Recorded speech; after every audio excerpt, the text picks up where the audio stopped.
Hey everyone, आप सभी का स्वागत है हमारे यूट्यूब चैनल में। और वीडियो शुरू करने से पहले आप लोगों से एक रिक्वेस्ट जरूर करूंगी कि इस वीडियो का लाइक टारगेट 2 की है और आप लोगों को ज्यादा से ज्यादा कमेंट करने हैं ताकि मैं इसका अगला पार्ट बहुत जल्द आ सकूं। सो प्लीज हमें सपोर्ट करने के लिए ज्यादा से ज्यादा लाइक करें। तो जैसा कि हमने पिछले एपिसोड में देखा था कि वो जो योंग अपने कुछ साथियों के साथ यहाँ यांग काई को मारने के लिए उसके पीछे बढ़ जाता है। यांग काई उनसे छिपने के लिए उस लेक में तो चला जाता है जहाँ पे उसे एक अलग ही दुनिया दिखाई देती है, जाने पे उसे बहुत सारे खजाने दिखते हैं।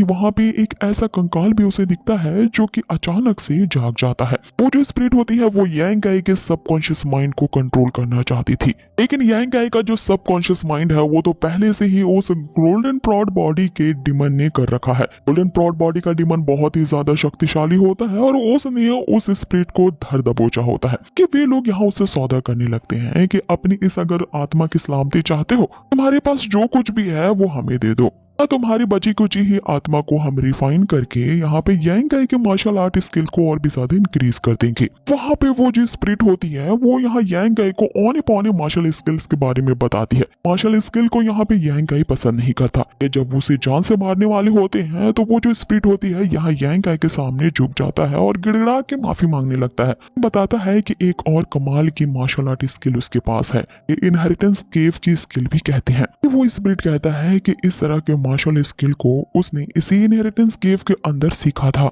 ये जो स्किल होता है वो उसका अब तक का हिडन जेम होता है। इसके क्रिस्टल को निकाल करके वो यांग काई को सौंप देता है ताकि इसके बदले में यांग काई उसके सोल को ना खत्म करे। अब आगे इस स्किल के बारे में वो स्पिरिट बताता है कि इस स्किल को मैंने इसी गुफा के अंदर ही मास्टर किया था, इसीलिए वो इसे चाहे तो यूज कर सकता है। इसके यूज करते ही उसकी पावर डबल इंक्रीज हो जाएगी। यांग काई उसे कहता है कि सबसे पहले मुझे इसे टेस्ट करने दो, अगर तुमने मुझे फिर से धोखा देने की कोशिश की तो तुम जानते हो कि तुम्हारे साथ क्या होगा। जिसपे वो स्पिरिट यहाँ यांग काई से कहने लगता है कि मेरी जरा भी हिम्मत नहीं है कि तुम्हें दोबारा से मैं धोखा दूं।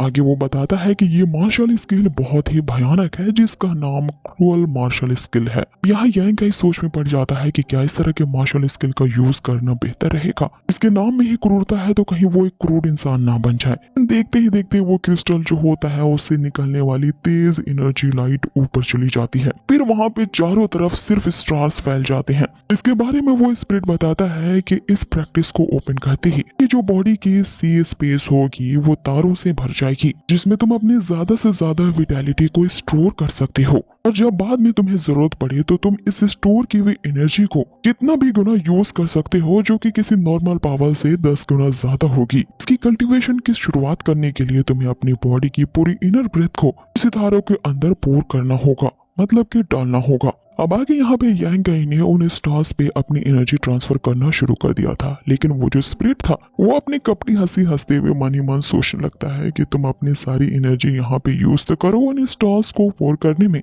मैं तुम्हें बताता हूँ जब तुम पूरी तरह से यहाँ पे एग्जॉस्ट हो जाओगी मैं तुम्हारी बॉडी को वापस से कब्जे में ले लूंगा।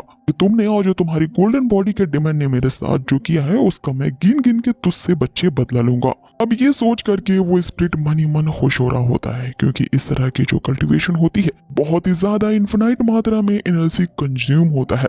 कारण उस स्पिरिट को लग रहा होता है कि थोड़ी ही देर में यहाँ पे जो यांग काई होगा वो थक के चूर हो जाएगा, कि इस लड़के के अंदर वो डिमन इसकी बॉडी को कंट्रोल कर रहा है, लेकिन वो भी मेरा कुछ नहीं बिगाड़ पाएगा। यांग काई अपनी कल्टीवेशन की प्रैक्टिस शुरू करता है, जहाँ पे उसे उन सितारों में अपनी एनर्जी ट्रांसफॉर्म करनी थी।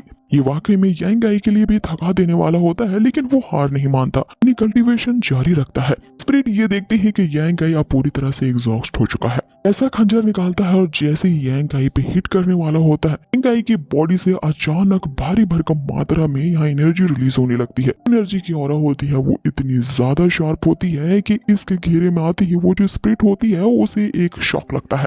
अब जैसे ही वो यांग काई के बॉडी के पास आगे जाता था उसे बार बार यहाँ पे शॉक लग रहे होते हैं। वो स्पिरिट भी परेशान हो जाता है कि आखिर ये हो क्या रहा है। लगातार इतने ज्यादा शॉक लग रहे होते हैं कि वो जो स्पिरिट होता है वो भी यहाँ तिलमिला जाता है। पहली बार मैंने देखा है कि इस तरह के डोंगवा में किसी ने वही 2000 साल बाद वाला मीम यूज किया है। वहाँ के शौक के कारण उसकी आत्मा जो होती है वो वहाँ पे औंधी पड़ी होती है। यांग काई उसे कहता है कि चलो मेरी कल्टीवेशन पूरी हुई। ये सुन के वो स्पिरिट बहुत चक्कर रह जाता है और यांग काई के पास आकर के उसे अपना यंग मास्टर एक्सेप्ट करता है। उसे कहने लगता है कि आप ही मेरे यंग मास्टर हो और मुझे माफ कर दो कि मैं नहीं जान पाया कि आप कुंफू के इतने बड़े धुरंधर हैं। यांग काई उसे कहता है कि अबे ओ मैं जानता था कि तुम मेरे एग्जॉस्ट होने का इंतजार कर रहा था, इसलिए मैंने और मेरी गोल्डन प्राउड बॉडी के दिमन ने पहले से ही सारी तैयारियां कर ली थी। तो उसकी विटालिटी को बोरो करते हुए यहाँ सारी सी ऑफ स्टार्स को इरिगेट किया। ऑफ कोर्स ये थोड़ा थका देने वाला था, लेकिन मैंने तुझे एक अच्छा सबक सिखाया। वहीं हम देखते हैं कि गोल्डन प्राउड बॉडी की सारी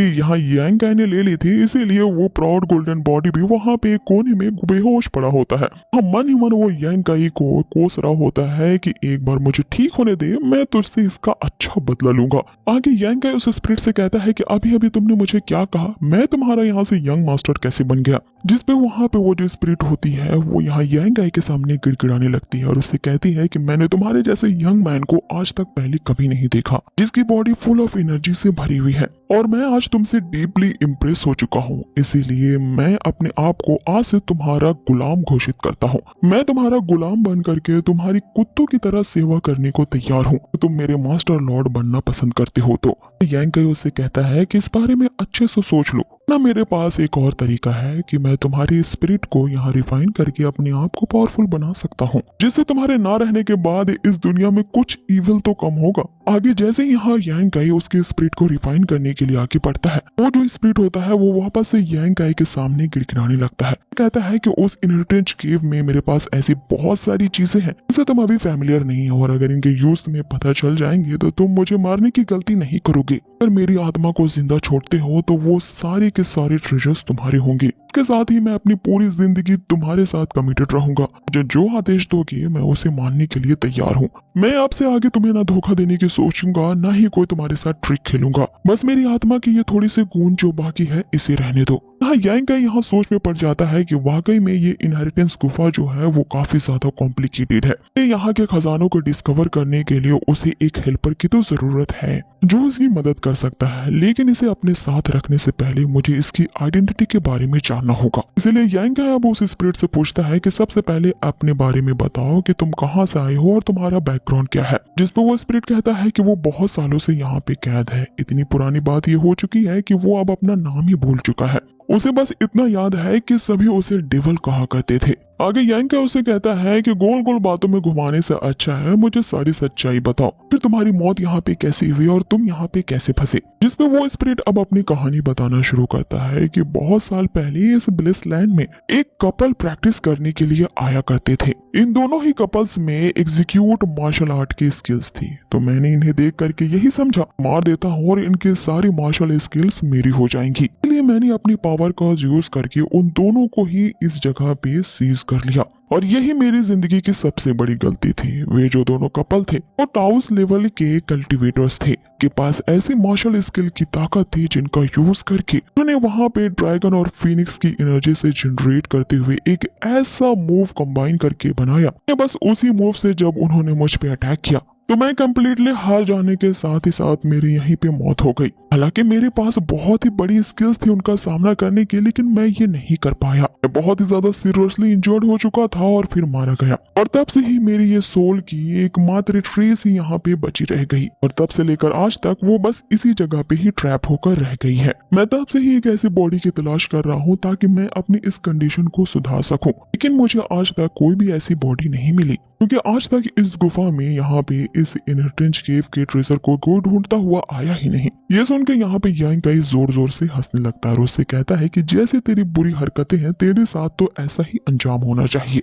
जैसे करने वैसे भरने, आखिर तुम्हारी काली करतूतों के लिए तुम्हें सजा मिली गई। यांग काई उसे कहता है कि इसका मतलब ये है कि गुफा की ओर जाने वाला जो रास्ता है, मैंने वहाँ जो निशान देखे वो उसी लड़ाई के ही थे जो कि मुझे उन सारे ट्रेजर्स की तरफ ले जा रहे थे। जिस पर वो स्पिरिट कहता है कि आपने सही समझा है, और ये जो मैंने तुम्हें अपना स्टारी मार्क वाला मार्शल आर्ट दिया है और मैंने अपनी इसी स्किल को तो आधा खो दिया है उस इनहेरिटेंस केव के ट्रू ट्रेजर्स को ढूंढने के लिए। अगर तुम मेरी इस बची हुई एनर्जी का यूज करते हो उस इनहेरिटेंस केव के ट्रेजर्स को ढूंढने के लिए तो वो बहुत ही ज्यादा प्रीशियस और महंगे हैं जिनका तुम आगे यूज कर सकते हो। और इस जर्नी में मैं तुम्हारी हेल्प करूंगा, मैं वादा करता हूँ। मेरी इस सोल के ट्रेस को छोड़ देते हो तो यांग उसे कहता है कि तो फिर ठीक है, मैं तुझे अपने साथ ले जाने के लिए तैयार हूँ, लेकिन तुमने अगर ऐसी वैसी सोच रखी तो फिर याद रखना कि मेरे पास तुम्हें मारने के लिए एक सेकंड के लिए भी वक्त नहीं लगेगा। फिर वो स्पिरिट यहाँ से वादा करता है कि वो आइंदा ऐसा कभी हरकत नहीं करेगा और अगर मेरे पास इस तरह की 100 साहस भी होगा ये करने को तो भी मैं हिम्मत नहीं करूंगा ऐसा तुम्हें धोखा देने की।